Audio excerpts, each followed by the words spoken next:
Next point हम लोग देखेंगे, ये जो हमारा ऑर्थोफॉस्फोरिक अम्ल होता है, ये इसका नेचर कैसा होता है? अम्लीय नेचर है, मतलब एसिडिक नेचर का होता है। ऑर्थोफॉस्फोरिक अम्ल जो होता है एसिडिक नेचर का होता है, मतलब इसमें अम्लीय गुण पाया जाता है और यह जल में घुलकर कैसा अम्लीय विलयन देता है। अगर जो हमारा ऑर्थोफॉस्फोरिक अम्ल होगा, अगर इसको जल में घोल दिया जाएगा तो इसका दुर्बल अम्लीय जो विलयन होगा वो कैसा होगा? प्राप्त होगा।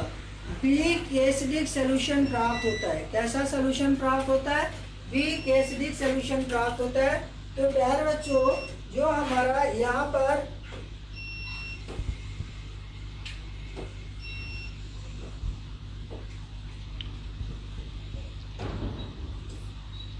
ये जो हमारा ऑर्थोफॉस्फोरिक अम्ल होता है, यह जल में घुलकर दुर्बल अम्लीय विलयन को क्या करता है? देता है। तो अगर आप लोगों से ये पूछा जाए कि ऑर्थोफॉस्फोरिक अम्ल कैसा अम्ल है, प्रबल अम्ल है कि दुर्बल अम्ल है?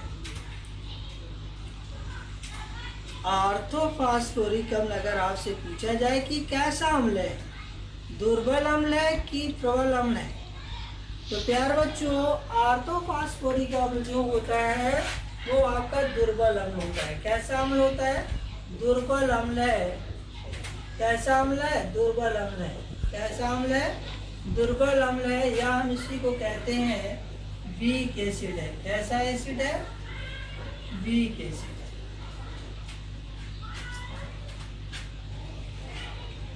ओके, तो ये जो हमारा अम्ल होता है ये कैसा अम्ल है? दुर्बल अम्ल है, वीक एसिड है। ओके, चलिए आगे देखते हैं इसी का पॉइंट। नेक्स्ट जो है ऊष्मा का प्रभाव। प्यारे बच्चों, ये जो हमारा ऑर्थोफॉस्फोरिक अम्ल होता है, अगर इस ऑर्थोफॉस्फोरिक अम्ल को गर्म किया जाए, अगर ऑर्थोफॉस्फोरिक अम्ल को गर्म किया जाए कितने डिग्री सेल्सियस पर? 250 डिग्री सेल्सियस पर। ध्यान से बात सुनिएगा। अगर ऑर्थोफॉस्फोरिक अम्ल को 250 डिग्री सेल्सियस पर गर्म किया जाए तो इसमें से एक अणु जल निकल जाता है। कितना निकल जाता है? इसमें से एक अणु क्या होता है? जल निकल जाता है। सबसे पहली बात ये होती है कि ये हमारा ऑर्थोफॉस्फोरिक अम्ल है। ऑर्थोफॉस्फोरिक अम्ल जैसे ही हम लोअर टेम्परेचर पर लाते हैं तो ये पायरोफॉस्फोरिक अम्ल में क्या हो जाता है? परिवर्तित होता है। आप देखिए, जो पायरोफॉस्फोरिक अम्ल में जो परिवर्तित हो गया, तो पायरोफॉस्फोरिक अम्ल में जब परिवर्तित होगा तो टेम्परेचर हम लेंगे 250 डिग्री सेल्सियस। तो 250 डिग्री सेल्सियस जब टेम्परेचर उसमें पहुंचेगा तो वहां से वाटर मॉलिक्यूल्स एक अणु क्या हो जाएगा? निकल जाएगा। और जब एक अणु निकल जाएगा तो हमारा बनेगा मेटाफॉस्फोरिक अम्ल बनेगा। क्या बनेगा? मेटाफॉस्फोरिक अम्ल। अब आपसे प्रश्न क्या पूछा जा सकता है?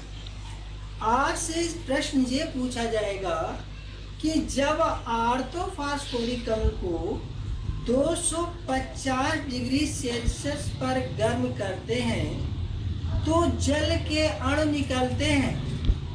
3 निकलते हैं, 2 निकलते हैं, 1 निकलता है, 4 निकलते हैं। तो कितना अणु निकलता है? तो प्यारे बच्चों, आप लोगों ने देखा, आपने क्या देखा कि इसमें से केवल एक अणु ही जल निकलता है। दूसरी बात, आपसे प्रश्न देखिए, यही से प्रश्न फिर क्या बन सकता है? फिर आपसे ये प्रश्न बनेगा कि जब ऑर्थोफॉस्फोरिक अम्ल को 250 डिग्री सेल्सियस पर गर्म करते हैं तो प्राप्त होता है मेटाफॉस्फोरिक अम्ल प्राप्त होता है, फास्फोरस प्राप्त होता है, कैल्शियम फॉस्फेट प्राप्त होता है, और एक आपका इसमें दे दिया जाएगा कि इनमें से कोई नहीं प्राप्त होता है, तो क्या प्राप्त होता है? मेटाफॉस्फोरिक अम्ल प्राप्त होता है। तो मैंने आप लोगों को दोनों प्रश्न बताए कि यहाँ से प्रश्न क्या बन सकता है, या आपसे एक चीज और पूछा जा सकता है यहाँ पर ये जो यहाँ पर एरो बना है, इस एरो पर क्वेश्चन मार्क मार देगा। अब यहाँ पर कितना टेम्परेचर होना चाहिए? तो आपको मालूम है कि यहाँ पर कितना टेम्परेचर होना चाहिए? 250 degree Celsius. 250 degree Celsius temperature पर ही हमारा ऑर्थोफॉस्फोरिक अम्ल जो होता है वो किसमें? मेटाफॉस्फोरिक अम्ल में क्या होता है? परिवर्तित होता है। ओके, तो ये तो अभी हमने आपको क्या डिस्कस कर रहे हैं? ऑर्थोफॉस्फोरिक अम्ल के पॉइंट्स को क्या कर रहे हैं? डिस्कस कर रहे हैं। चलिए आगे अब हम लोग देखते हैं। मेटाफॉस्फोरिक अम्ल, अब देखिए इसमें केवल आपका एक सुपर फास्फेट ऑफ लाइन बचता है, कुछ सुपर फास्फेट ऑफ लाइन बच रहा है और थोड़ी बहुत प्रॉपर्टीज इसकी ऑर्थोफॉस्फोरिक अम्ल की बचेंगी। तो अब हम लोग इसके कुछ इंपॉर्टेंट पॉइंट्स जो क्वेश्चन बनते हैं वो भी हम लोग डिस्कस कर लेते हैं, ठीक है? तो चलिए पहला पॉइंट डिस्कस करेंगे। फर्स्ट क्वेश्चन हम लोगों का ये होगा, क्वेश्चन हमारा फर्स्ट ये है यहाँ पर कि जो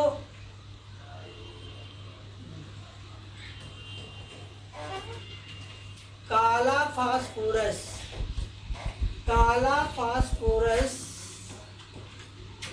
का प्रज्वलन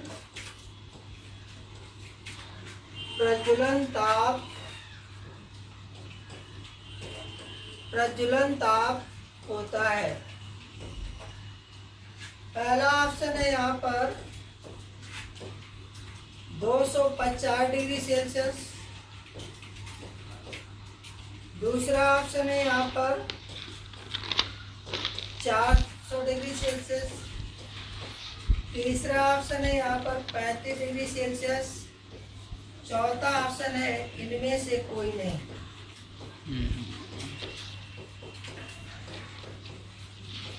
इनमें से कोई नहीं।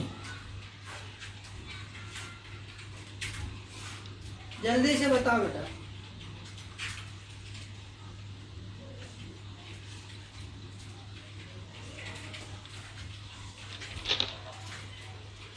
लगभग सभी बच्चे आंसर सही दे रहे हैं।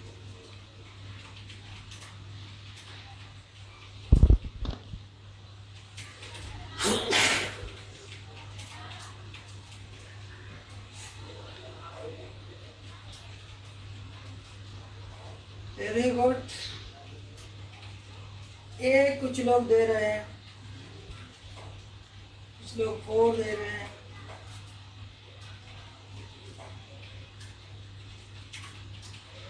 मैक्सिमम बच्चों ने आंसर सही दिया है। ऑप्शन इसमें डी सही होगा, क्योंकि 4000 डिग्री सेल्सियस से अधिक ताप पर वो क्या होता है? प्रज्वलित होता है। ओके, चलिए अब नेक्स्ट प्रश्न हम लोग देखते हैं। और नेक्स्ट प्रश्न हम लोगों का है कि ऑर्थोफॉस्फोरिक अम्ल को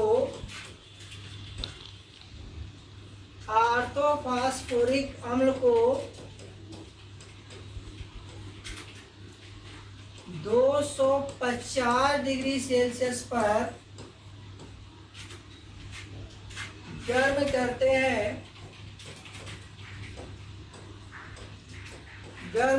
हैं तो प्राप्त होता है।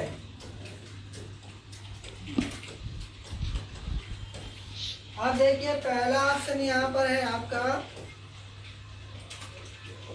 Calcium phosphate,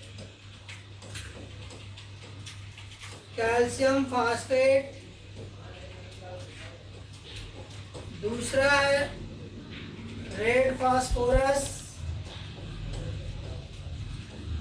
red phosphorus.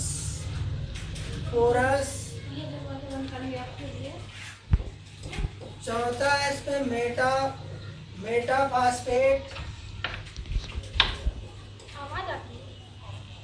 मेटाफास्फेट। और चौथा ऑप्शन है मेटाफास्फोरिक,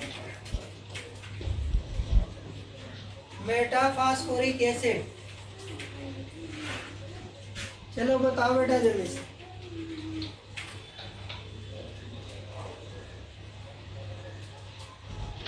Saurabh, Rohit, D D D, C, C answer है। सौरभ कुमार यादव सी। अनमोल, मनोज, रोहित का सही है, हर्ष कुमार का सही था। अरे बंद कर दूंगी ना। फिर आप लोग क्या करते हैं कि अंशु नंदन आपका गलत है। तुम्हारा अंदाज ये काफी बढ़ा दी तो है काफी। यहाँ पर आपका होगा मेटाफास्फोरिक एसिड। मेटाफास्फोरिक कोई कंपाउंड नहीं बना है इसमें। लेकिन कौन ऑप्शन सही होगा? ब्लैक मिल्क मिला डी ऑप्शन सही होगा। अरे ऑप्शन डी अरे सही आ रही होगा। है ओके, नहीं तो सब नहीं हो सकता। इसे चढ़ा दे फिर जा रही फिर आके छान ली भर दूंगी पानी। चलिए हम लोग सभी लोग सही आंसर नहीं देंगे। जाने देगा। आगे बढ़ते हैं नेक्स्ट क्वेश्चन की तरफ। भैया क्वेश्चन नंबर कैरम तो किताब है ना आर्थोफॉस्फोरिक, पता कैसे उसके बाबा खत्म हुए हैं। आर्थोफॉस्फोरिक खाना खाया है और वो थाली सरकार दी है दखत में। फिर बोला उनकी बिटिया या बहू देख तो इन लोग ने बताया कि देखो पापा क्या हो गया था, तबीयत खराब हो गई। और इन लोग ने हिलाया डुलाया है तो वो कुछ नहीं बोले। फिर जल्दी से लेके अस्पताल भागे हैं। फिर पहला ऑप्शन है 3/2, बाकी है दूसरा ऑप्शन है 3, और पहले चाय चढ़ा चौथा ऑप्शन है 4 और पांचवा ऑप्शन है। आर्थोफॉस्फोरिक अम्ल की क्षारकता क्या होती है बताओ? इनमें से कोई नहीं। आर्थोफॉस्फोरिक अम्ल पता क्या होता है?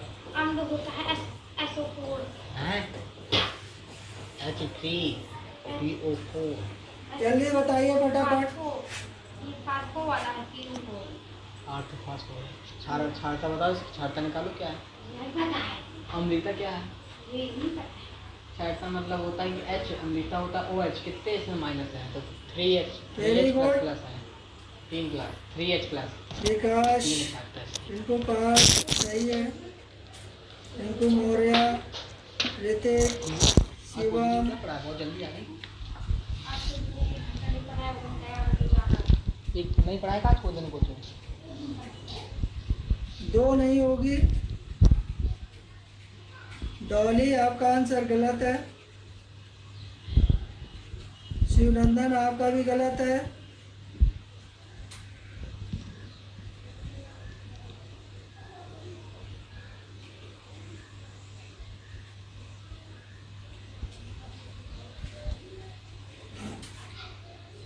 देखिए इसका ऑप्शन जो होगा बी ऑप्शन सही होगा। मैंने आपको बताया था कि आर्थोफॉस्फोरिक अम्ल जो होती है उसकी जो क्षारकता होती है वो कितनी होती है? 3 होती है। मैं आप लोगों को सभी को बता चुका था। ठीक है,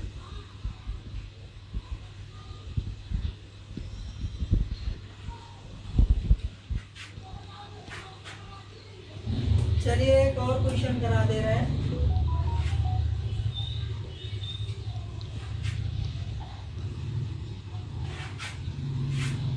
यहाँ पर लिखा हुआ है हड्डी की राख का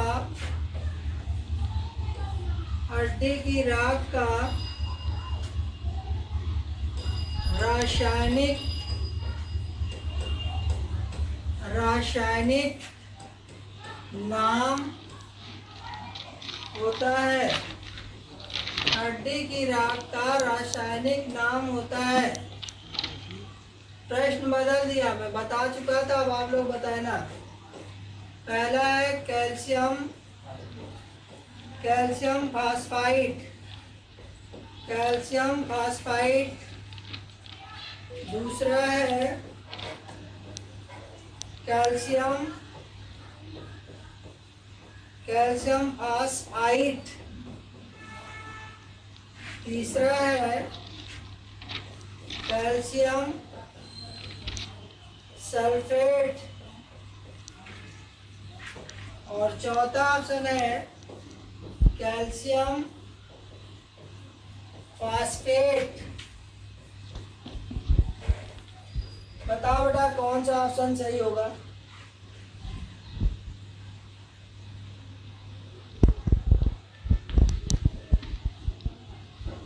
विमल कुमार, अनमोल कुमार सही आंसर है आप लोगों का। विशाल चौहान का भी सही है।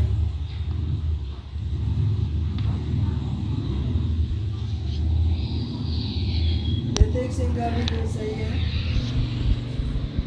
सौरभ कुमार यादव का भी सही है। शिवनंदन का आंसर आपकी बार सही है।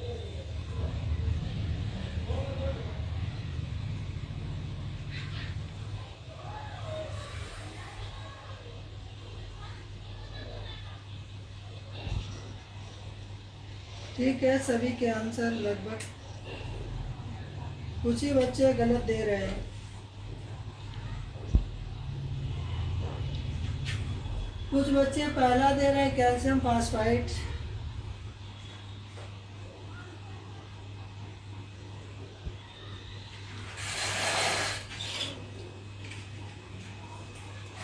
ठीक है, ऑप्शन आपका फोर्थ सही होगा, कैल्शियम फास्फेट। तो चलिए आज आप लोगों को ये सेशन हमने कंप्लीट कर दिया है, और इसमें जितने भी आपके क्वेश्चन बन रहे थे वो भी मैंने करा दिए हैं। इससे ज़्यादा कुछ नहीं पूछा जाएगा। अब थोड़ा आपको सुपर फास्फेट आप लाएंगे, और इसके बाद फिर हम लोग नेक्स्ट टॉपिक पर कल डिस्कस करेंगे। ठीक है, तो आज की क्लास मैं यहीं पर ओवर करता हूँ। कल फिर मुझे आप लोगों से नेक्स्ट क्लास में मिलूँगा। ओके, धन्यवाद।